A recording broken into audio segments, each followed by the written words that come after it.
Welcome back to my channel. Today we are going to explore colonialism as a literary theory.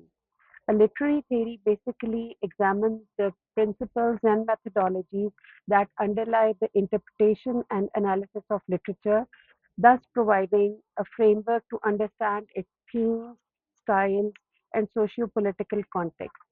So let's move on to the next slide. This video is going to provide you a brief introduction of colonialism. Uh, it is also going to help you in understanding the historical context of this theory.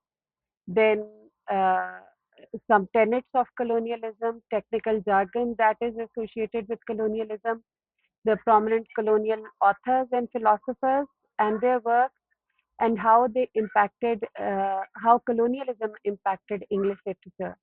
And then we are going to conclude the video. In order to understand colonialism, you need to consider that it is a historical and socio-political phenomenon that impacted the whole of the globe, the whole of the earth, whether it was the ruling group or the ruled group. So, coming to the definition of colonialism, it refers to the practice in which powerful nations, now you need to consider that the colonizer is basically one or more than one powerful nation that has control. They exerted political, economic, and cultural control over weaker regions. They exerted their control of what sort? Political control, that they had access to the management of the country, how a country is to be run. The legislature was done by the colonizer. Then they had control over the economic, front as well. Economic, by the term economic front, we mean that all the resources belonging to that country were in the control of the colonizer. And then comes the cultural front, that is, they tried to, or they ensured that the colonized people, they follow the way of life that was dictated to them by the colonizer. So, for example, when the British came to Indo-Pak subcontinent, they ensured that English was, you know, uh, learned by the local people. Otherwise, those people who did not know English, they could not survive in this uh, in their setup. So it involves not only the control over these countries, it also involves complete exploitation as well. By the term exploitation means the term exploitation means taking advantage or making use of a thing that is not your own. Another synonym for exploitation may be abuse. Abuse is when you are not using something properly, something which is not yours, you are using it in a, to harm another person. So the exploitation of that time was the colonial times was not only political, it was also economic, it was also cultural. As well as it created a lot of a disharmony among the local people, and it was the colonizer who dictated what sort of social system has to be practiced in a certain country. Basically, the time period of colonialism started somewhere from the 15th century and continued till the 20th century. By the uh, word 15th century, we mean that before the start of the Elizabethan period, till it continued till the end of almost World War II, and some years succeeding that. So this was the time when the colonizer was ruling the colonized. Now, through the introduction of colonization, you have come to know that this uh, colonialism basically studies the impact of colonization during colonial rule. That is, when a weaker nation is being controlled uh, by the colonizer. So, or the external powers, or those powers who have established their control over a certain piece of land. So, colonization or colonialism basically studies the impact of colonization during. I'm repeating this so that you can differentiate colonialism from post colonialism easily. Coming to the historical context, who the colonial powers were. Basically, they were the European powers, including Britain, France, Spain, Portugal, the Netherlands, and Belgium, who expanded their control globally, including the North American region, India, Africa, Southeast Asia, and the Americas. So these, the European powers basically were the colonizers, and the countries that were, uh, colonized uh, were those who were considered inferior, and because of this uh, uh, inferiority, they were controlled by the European powers. What were the reasons of colonization? One of the major uh, not regions, reasons of colonization was getting economic control. And obviously, uh, when you are controlling the resources of another people, you are not controlling them rightfully, you are exploiting them. You always start the tradition of the colonial powers has been that they always started with the economic control of a certain region. Then they gained access to the political dominance uh, because they wanted to have territorial control, not only territorial control but also the geopolitical control of a region, and then a very important thing that comes under, that emerged as a reason for colonization was anglicizing. Now, this term is a very important term in colonial studies because the colonizer always believed that the people belonging to the weaker regions or the colonized people, they were not civilized.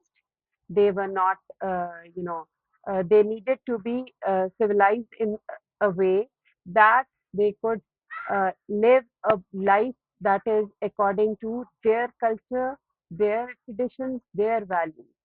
So when the European powers gained control over these regions, over the weaker regions, they inculcated the importance of their culture uh, in the local people, and the local people, they also um underwent a sort of complex, and they believed that the life of the colonizer was uh, ultimately the lifestyle of the colonizer was ultimately to be followed.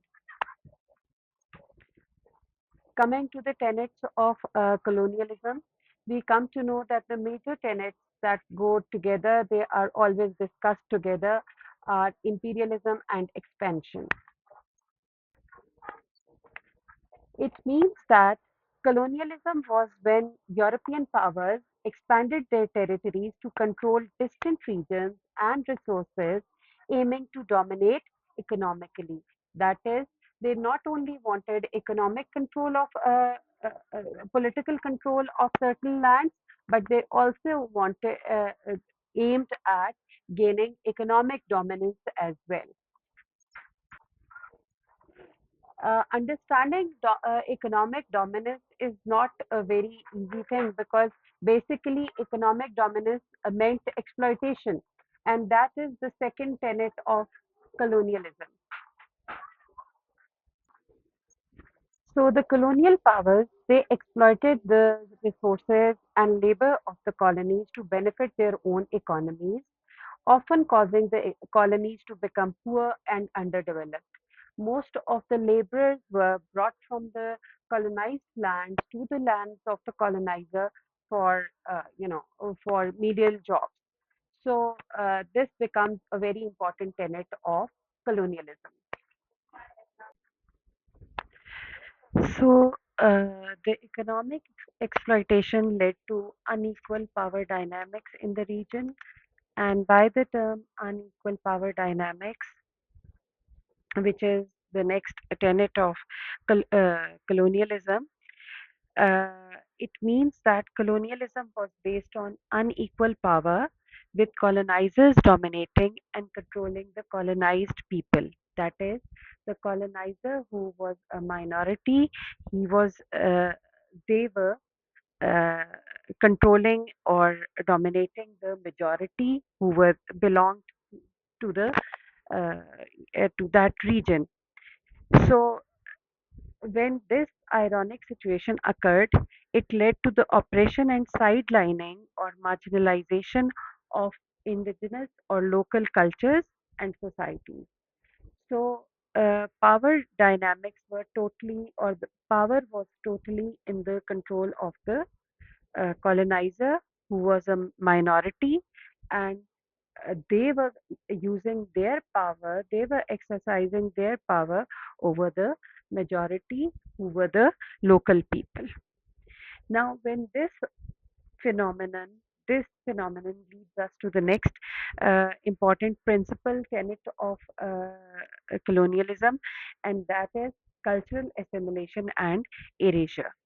So, when uh, it is said that power corrupts, absolute power corrupts absolutely. So when the minority gained control over the majority, they started to, you know, uh, they started to uh, implement their own culture in the land of the colonized. And what happened as a result was that colonialism often tried to erase or suppress local cultures by forcing the colonized people to adopt the language, customs, and values of the colonizers. That is, the majority was compelled to follow the values of the minority. What was the result of that? The result of that was that this led to a loss of cultural identity and heritage. So the majority lost their identity, and the minority, their culture was considered supreme. Now we proceed to the next part of the video, that is technical jargon that is associated with colonialism or colonization. So, what does the term technical jargon mean? In literary theory, especially, the term technical jargon refers to the specialized language and terminology used by scholars, researchers, and critics within the field. This jargon can include specific terms, concepts, and theories that are unique to literary analysis and criticism. Such language is often complex and can be difficult for those outside the field to understand, but it allows experts to discuss the subtleties, the fine, very fine defined points that or ideas or theoretical concepts with precision. The technical jargon associated with colonization or colonialism, uh, there are quite a few terms used in uh, this field. The first major word is colonizer, or the first major term is colonizer. The term colonizer refers to the dominant power or nation that undertakes the act of colonization, that is, the ruler. Uh, with respect to imperialism, we come to know that usually the European powers, including Britain, France, or Spain, they were the colonizers, and they colonized because they wanted to expand their influence and establish their colonies in other regions of the world. And after doing this, after colonization, after gaining control, the colonizer exercises political, economic, and cultural control over the colonized territories. They implement their own laws, they implement their own governance structures, they implement their own systems of administration, and usually they exploit the resources and labor of the colonized territories for their own benefits. And uh, by following this systematic exploitation, they are actually gaining economic and political control.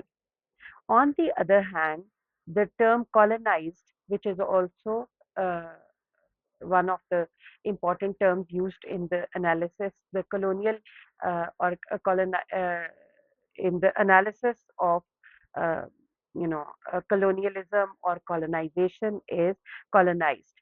The colonized are basically the indigenous populations or the majority whose territories are colonized by the colonizer.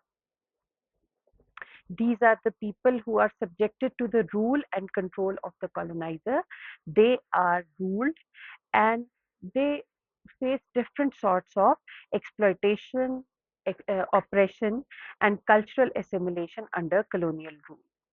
Usually, what is the result of their colonization? The result of their colonization is that they face loss of their lands, resources, and liberty, and they are subjected to various discriminatory practices, such as, they are classified according to their, the colonizer establishes a hierarchy for these people, and they have either no or very limited access to power. The colonizer implements his own language on these people, their own religion as well, their own cultural values, and at the end, the result is the loss of their own identity. The next important term in colonial analysis is Eurocentrism.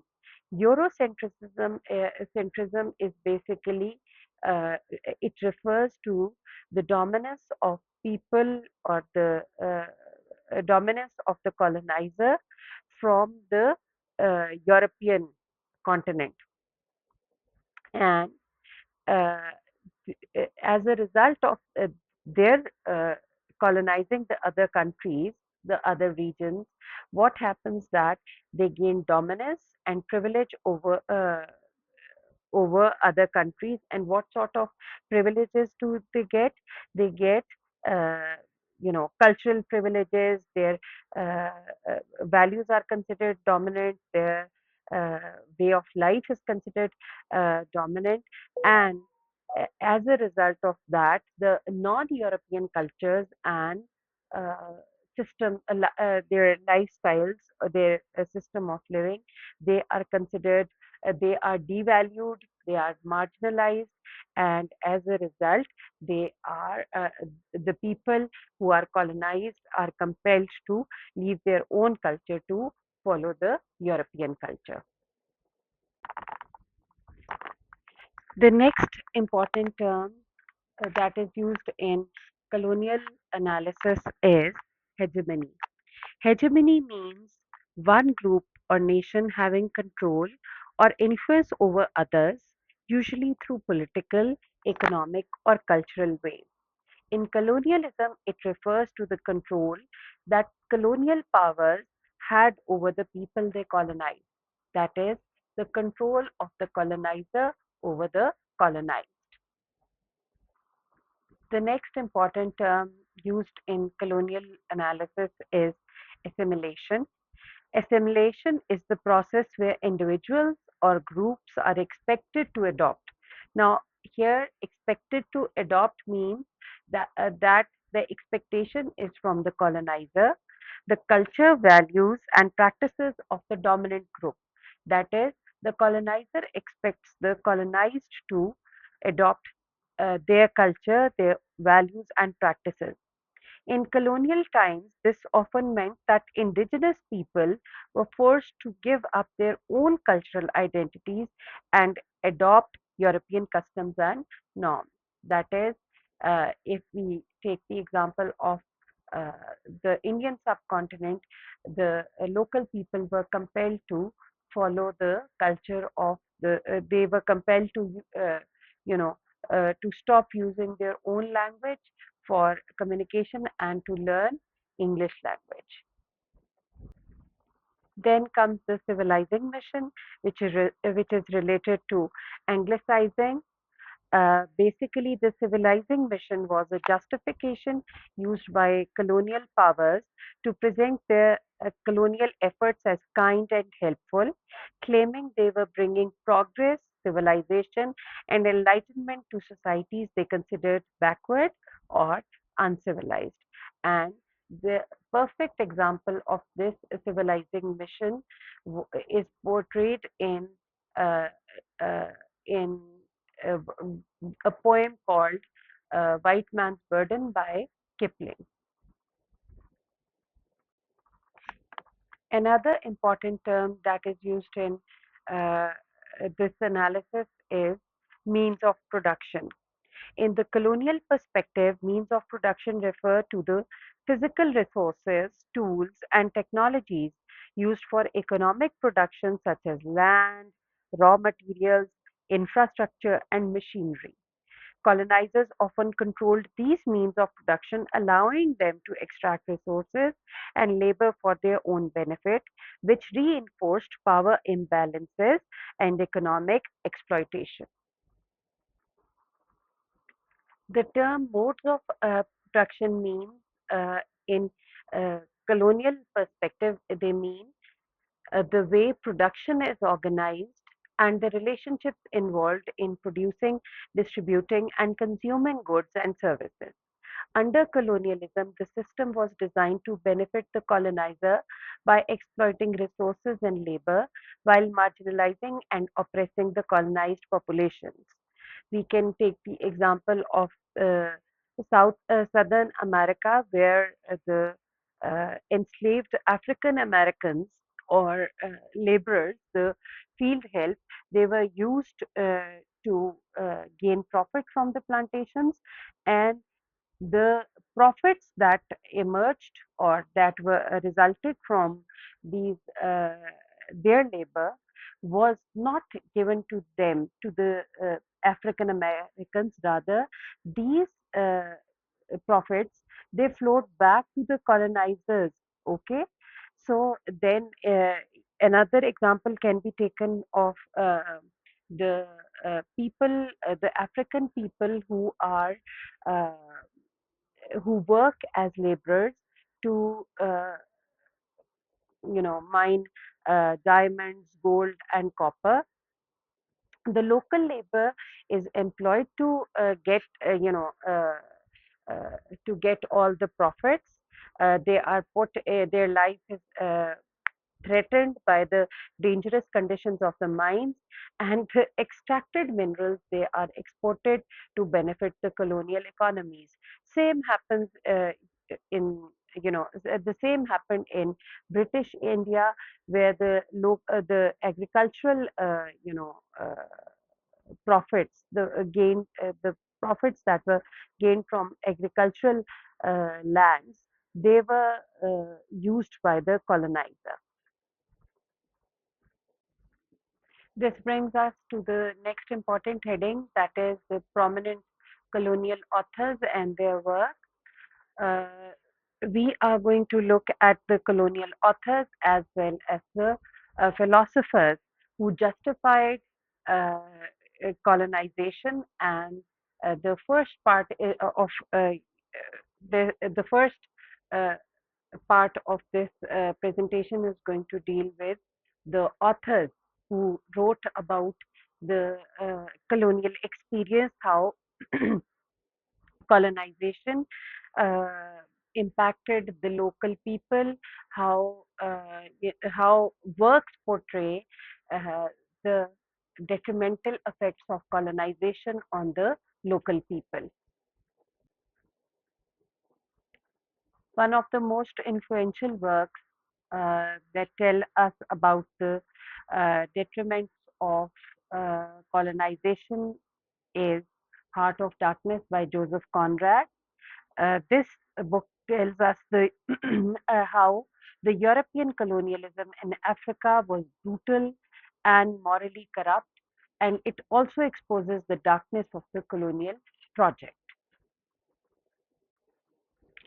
The Rudyard Kipling's Kim and the Jungle Book. These are the two books written by Kipling. They portray the conflicts between British colonial rule and native cultures, highlighting the tensions and complexities of the colonialism. Another important book that presents a different perspective of colonialism is Things Fall Apart by Chinua Achebe, which challenges the colonial views of Africa and explores how colonialism affected the local cultures. Another influential work uh, that tells about the uh, detriments of the colonial experience is A Passage to India by E.M. Forster, which explores the clash between the British colonizers and the Indian society, revealing the power struggles and cultural misunderstandings. So, uh, these are some of the important works of fiction that tell about the detrimental effects of the harmful effects of colonization and how colonization impacted the local people. It is very important to understand that colonialism was justified not only politically and economically, but it also had intellectual and philosophical arguments in its support. So we are going to move to the philosophers who justified the colonial experience or the colonization of the uh, you know of the minor lands. The first major philosopher who justified colonization was John Locke. His time period starts from 1632 and it continues till 1704. And he is known for his ideas on property rights, governance, and individual liberty. And through these uh, arguments, Locke, uh, pro, uh, he presented the philosophy that helped to justify and shape colonialism. The next important philosopher is Hegel. Hegel's time period starts from 1770 and it continues till 1831. His philosophical framework, which included concepts like the world spirit and dialectical history, provided intellectual support for European colonial expansion and the belief in cultural superiority. He believed that the uh, some languages are superior to the other languages. In the same way, he also believes that some cultures are superior from other cultures. Therefore, he also provided a justification for colonization. Then comes Herbert Spencer. His time period starts from 1820, which continues till 1903. His theories of social evolution and survival of the fittest, which is one of the most influential, uh, philosophies of the world, justified European colonialism by arguing it It brought progress, civilization, and social Darwinism to less advanced societies. So, uh, bringing advancement to the less advanced societies became a justification for colonialism for Spencer, and thus emerged the concept of Anglicizing. Cecil Rhodes was not basically philosopher in the strict use of the word, strict sense of the word philosopher. Cecil Rhodes was basically a businessman and a colonialist, a British businessman and a colonialist who uh, epitomized British imperialism in Africa. He basically dealt with the uh, African uh, diamonds that were mined, uh, mined by the local laborers, and Cecil Rhodes used to bring those diamonds to Europe for business. So he believed in the superiority of the Anglo-Saxon race, that is the white color, and sought British dominance in southern Africa, making him a key figure of the colonial era. We read Kipling in the authors as well. We come to know that Kipling is he justified the colonization in his important poem, The White Man's Burden, which exemplifies the belief that colonizer oblique colonizers had a duty to civilize and bring progress to the colonized people.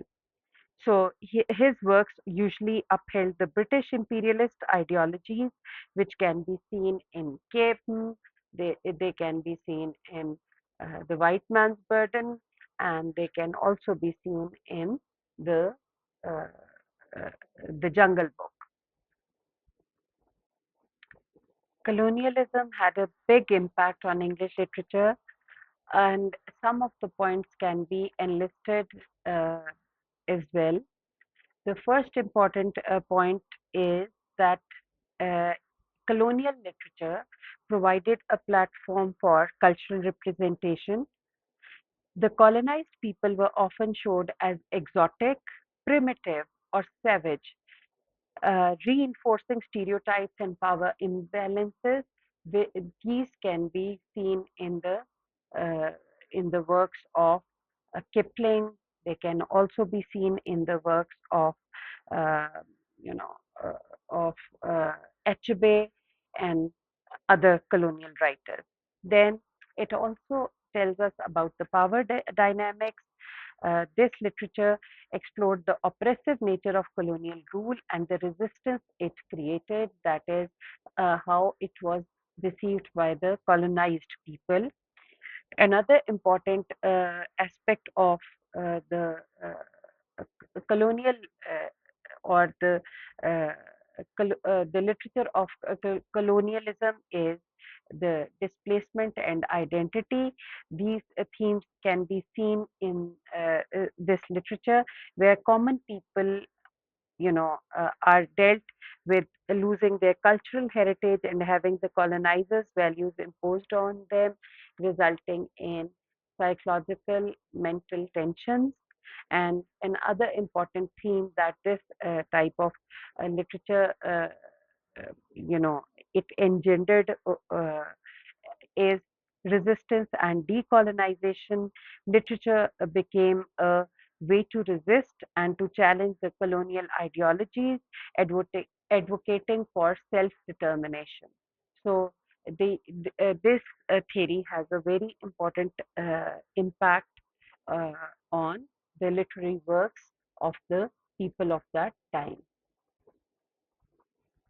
Coming to the conclusion of colonialism as a literary theory, we come to know that it has greatly influenced literature, providing various views on power, identity, and resistance. It has, works by various colonial authors reveal the complexities and effects of colonialism. By learning the key ideas, specialized terms, and justifications behind it, we can better understand its impact on English literature. It is important to keep studying colonial literature and to acknowledge its legacy and to highlight the marginalized voices to create a more inclusive and fair literary discussion.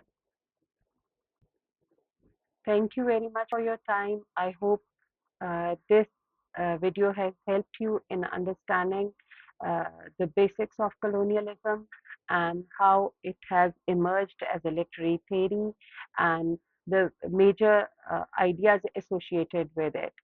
Please like, share, and subscribe if you uh, benefited from this video. Thank you.